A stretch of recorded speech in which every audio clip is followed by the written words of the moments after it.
महाप्रज्ञ गुरवे नमः। ओम श्री महाप्रज्ञ गुरवे नमः। ओम श्री महाप्रज्ञ गुरवे नमः। ओम श्री महाप्रज्ञ गुरवे नमः। विरोध और मैत्री, हम दो शब्दों पर विचार करें। एक आदमी का दूसरे आदमी के साथ विरोध है। विरोध एक प्रकार का नहीं होता, दो प्रकार का होता है। एक विरोध वह है कि दूसरे के प्रति शत्रुता का भाव पैदा करता है, और एक विरोध वह है कि जिसके नीचे मैत्री होती है। और विरोध भी है, वह विरोध उपयोगी भी होता है। आप जानते हैं कि पानी और अग्नि में विरोध है। जलस्य बन्धिना वैरम, जल और अग्नि में विरोध है, पर बीच में आ गया पात्र। सुपात्रं यदि मध्यस्थम नृणाम भोगाय जायते, बीच में पात्र आ गया तो पानी काम का हो गया, उपयोगी बन गया, गर्म पानी हो गया, सर्दी के दिनों में बहुत काम आता है। विरोध के बीच में एक पात्रता चाहिए, मैत्री चाहिए। विरोध के नीचे बीच में आ गया। अगर अग्नि और जल बीच में पात्र न हो तो जल अग्नि को बुझा देगा, न जल काम का रहा और न अग्नि काम की रही। और बीच में एक पात्र आ गया तो दोनों काम के हो गए, न अग्नि नष्ट हुई न पानी नष्ट हुआ, और पानी की उपयोगिता बढ़ गई। और साथ में मैत्री का भाव हो, ये हमारे व्यवहार की बात है। किंतु कवि जनों ने साहित्य के क्षेत्र में भी इसके प्रयोग किए हैं। पढ़ते हैं तो लगता है विरोध है, और वास्तव में सच्चाई है।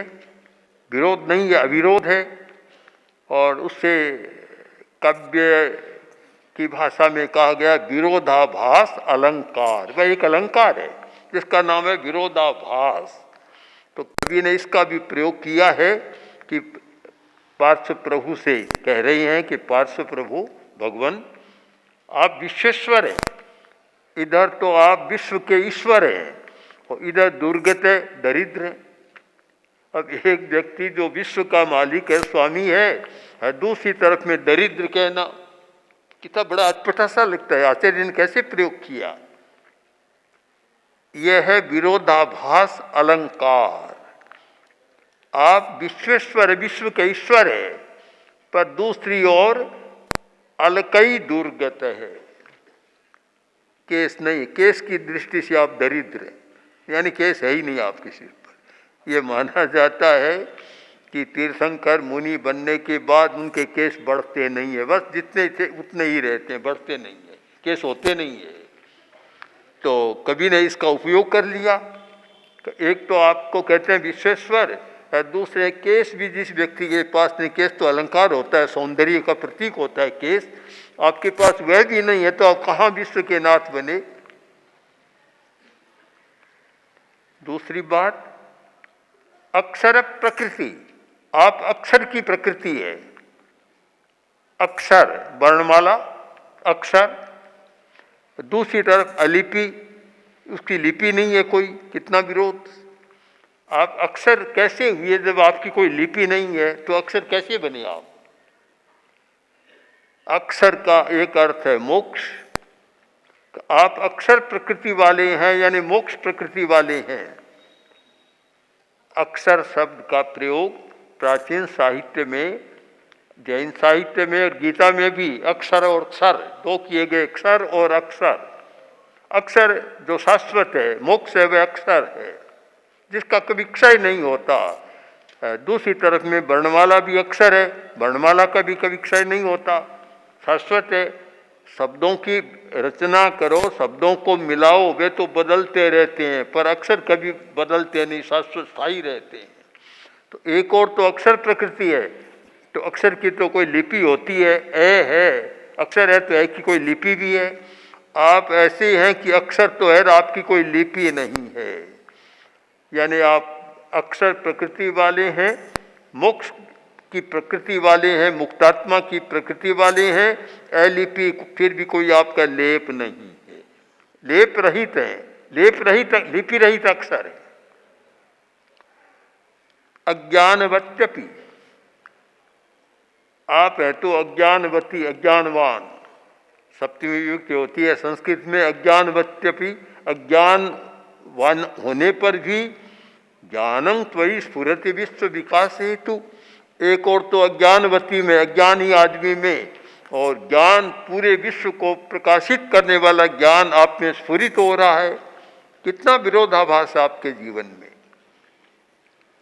कवि ने खूब उपयोग किया है अपने संस्कृत व्याकरण, शब्दकोश और काव्य अनुशासन, इन सब का एक बहुत सुंदर प्रयोग किया है। विरोध लग रहा है किंतु विरोध को मिटाया जा सकता है। एक बार विरोध आए और मिटा दे। उदयपुर की बात है, महाराणा भीम सिंह जी का शासनकाल था। बैठे हैं मेवाड़ के लोग सामने, तो भारत जी आए। भारत ऐसी एक कौम है, जाति है कि जो चेताती रहती है, सावधान करती रहती है। महाराणा प्रताप को भी उन्होंने सावधान किया था। और कविता बनाने में, बोलने में उनका अलग ढंग होता है और एक अलग प्रकार के एक जागरूक व्यक्ति होते हैं। तो आए और महाराणा ने ध्यान नहीं दिया, उनका सम्मान नहीं किया। तो चूकने वाले कब थे? देखा कि बिल्कुल नहीं है यहाँ, तो खड़े हुए जाने लगे और बोले कि भीमा तू तो भाटो मोटा भाखर माइनो। कि भीमा, भीम सिंह, तू तो भाटो है, बना बनाया पत्थर है, और वही मोटा भाखर को, छोटे भाखर को, ये छोटे पहाड़ को नहीं, पहाड़ी को नहीं, बड़े पहाड़ का है। जो देखा कि ये भारत जी क्या कह रहे हैं, एकदम सन्नाटा सा गया। और सब लोग जो महाराणा के पास थे बोले महाराज बदलो इसको, जल्दी करो आप। तो महाराणा ने उनको कुछ दान दिया और कुछ लोग आए कि भारत जी इसको बदलो, अच्छा नहीं है, तो अच्छा नहीं लगता। तो विरोध था एकदम कि मोटा भाखर मान लो, कि बदलो। तो आगे बोल दिया, कर राखूं काठो शंकर यूं सेवा करूं। है तो पत्थरी बनो है, पर शंकर है, काठो करके राखो, शंकर जी सेवा कर छू। बात बदल गई सारी, विरोध अविरोध में बदल गया। हम विरोध को अविरोध में बदल सकते हैं, अगर जाने तो विरोध को अविरोध में बदला जा सकता है। सब लोग ध्यान दें, चाहे परिवार में, समाज में कहीं विरोध हो, कोई विरोध शाश्वत नहीं, उसको बदला जा सकता है। पत्थर को भी शंकर बनाया जा सकता है और शंकर की तरह सेवा की जा सकती है। मैत्री आचार्य भी ऐसे प्रयोग कर रहे हैं। यह स्तुति बड़ी विचित्र स्तुति है कि इसमें पता नहीं कितने प्रयोग और कितने सच्चाइयों को प्रकट किया आचार्य ने। और एक और तो कह दिया तो बड़ा आश्चर्य है कि अज्ञानवती, अज्ञानवान हो एक और तो, दूसरी तरफ इतना ज्ञान है कि विश्व को प्रकाशित करने वाला ज्ञान है। अब यहाँ संस्कृत वाले तो समझते ही हैं, आचार्य ने ऐसे शब्द का प्रयोग कर दिया, अज्ञानवत्यपि, अज्ञान अवत्यपि, अज्ञानवती नहीं है, अज्ञान अवति, अज्ञान से रक्षा करने वाले आप, अज्ञ लोगों की भी रक्षा करने वाले हैं। जो लोग अज्ञ हैं, नहीं जानते, उनकी रक्षा करने वाले हैं आप। अज्ञानवती, जो रक्षा करने वाले हैं, तभी हैं कि आप में विश्व को प्रकाशित करने वाला ज्ञान है। यह विरोधाभास, तीन विरोधाभास अलंकार एक तो विश्वेश्वर होने पर भी दरिद्र, एक अक्षर प्रकृति होने पर भी अलिपि, और एक अज्ञानवान होने पर भी विश्व को प्रकाशित करने वाला ज्ञान। इन तीनों विरोधाभासों को इस प्रकार नीचे में पात्र देकर ऐसा बनाया कि श्लोक को उपयोगी बना दिया और सत्य को भी उपयोगी बना दिया। लंबे समय से उनके प्रातिहार्य को एक नया रूप देने में आचार्य काम कर रहे हैं। अब इसके बाद एक घटना का उल्लेख कर रहे हैं, घटना का, कि आप में अतिशय विशेषता है, और वे विशेषता लोगों ने देखी है। क्यों? काशी नरेश काशी के थे, काशीराज और नागवंश। अपने एक बार जब आप राजकुमार थे, उस अवस्था में देखा कि कोई तप रहा है और ईंधनों को जला रहा है, और ईंधन में एक जोड़ा था नाग नागिन का। आपने सबको कहा, रे क्या हो रहा है? अपने सहवर्ती अधिकारियों से कहा, ये क्या हो रहा है, बंद करो, इसको निकालो। जब आपने वह सारा किया, उस समय जो तपस्वी था वह क्रुद्ध हो गया, और वह क्रुद्ध जन्म में हुआ और मरने के बाद भी वह क्रुद्ध रहा। जब मरकर के एक आत्मा में चला गया, प्रेत आत्मा जैसी योनि में, फिर भी वह क्रुद्ध रहा और एक वैरानुबंध हो गया। ऐसे ही कुछ मृत आत्माएं, प्रेत आत्माएं ऐसी होती है कि जो बिना बैर के भी कष्ट देती है। एक बार हम लोग यात्रा में थे, तब हरियाणा की बात है, एक परिवार आया। एक भाई बोला कि हम सारे परिवार के लोग बड़े दुखी हैं। क्यों? कि कोई प्रेत आत्मा सता रही है हमको। तो मैंने कहा, बोलती है? कहाँ बोलती है? अगर परिवार के सब लोग बैठे हैं 10-20, बोलते हैं तो हमारे सामने हो तो हम भी बात कर लें उससे, और आकर्षण रहता है इस विषय में हमारा, हम बात कर लें उससे। अनेक प्रसंग आए ऐसे बात करने के। तो फिर उसमें प्रेतात्मा का प्रवेश हुआ एक व्यक्ति में, और मैंने कहा कि तुम किस परिवार के हो? बोला, इसी परिवार का, इनका दादा। मैं, इनके दादा हो और फिर क्यों सता रहे हो? कि अब हमारा कोई संबंध नहीं, हमें तो सताने में मजा आता है, चाहे दादा पोता हो चाहे बेटा हो, हमें इसका कोई फर्क नहीं पड़ता। प्रकृति ऐसी हो जाती है। जहाँ वैरानुबंध है वहाँ तो और ज्यादा होती है। तो कमठ के मन में पार्श्व के प्रति भी एक आक्रोश कि इसने मेरी साधना में विघ्न डाला, जो ईंधन को, लकड़ी को बाहर निकाल दिया और मेरा अपमान किया, लोगों में मेरा तिरस्कार हुआ। वह वैरानुबंध बना रहा दिमाग में। और ये तो होता है, कोई पार्श्व ने वैर का काम ही नहीं किया, किंतु ये तो होता है। भिक्षु स्वामी ने इसका उल्लेख किया है कि शत्रु ने सागे शत्रुपणो चालियो जावे, मित्र ने साथ है मैत्रीपणो। कि शत्रु के साथ शत्रु का संबंध जन्मों तक चलता रहता है, वैरानुबंध, और मित्र के साथ मैत्री का अनुबंध भी चलता रहता है, दोनों चलते हैं। पार्श्व ने कुछ नहीं किया था, पर उसके मन में तो आक्रोश था जब देखा कि पार्श्व भी साधु बन गए हैं, श्रमण हैं, साधना कर रहे हैं।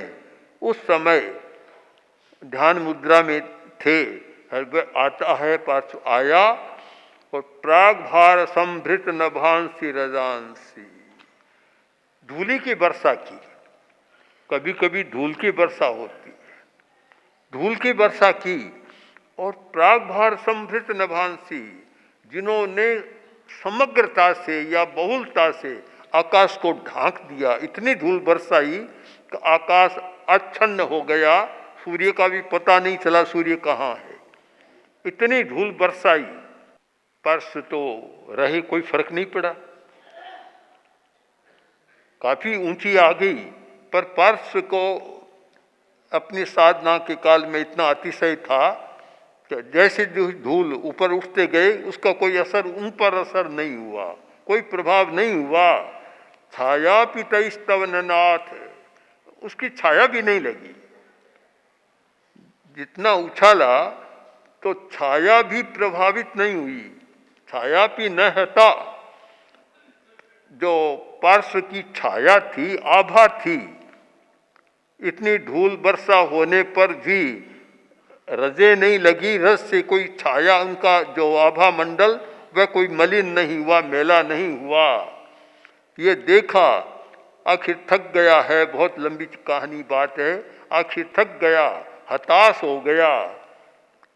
ग्रस्तस्तुमयी भी, प्रभो क्या हुआ? एक काम हुआ कि उस धूल से, रजों से आपको पर तो छाया ही नहीं पड़ी, आपकी छाया भी प्रभावित नहीं हुई। और वह बेचारा अमी भी दुरात्मा, वह उन रजों से बंध गया। रज का अर्थ एक धूल और एक रज का अर्थ है कर्ममल। कर्म का नाम भी है, कर्ममल का नाम है रज। तो वह रज, उसने रजें उछाली, अब उसका काम तो नहीं हुआ, किंतु आपने कुछ नहीं किया, फिर भी वह रजों से बंध गया, यानी कर्म बंधन उसने कर लिया, हताश हो गया। बहुत प्रयत्न किया, सफल नहीं बना, इतना प्रयत्न करने पर भी सफल नहीं बना, न आपको पानी में डुबो सका, न रजों से ढांक सका, कुछ भी नहीं कर सका, हताश होकर चला गया।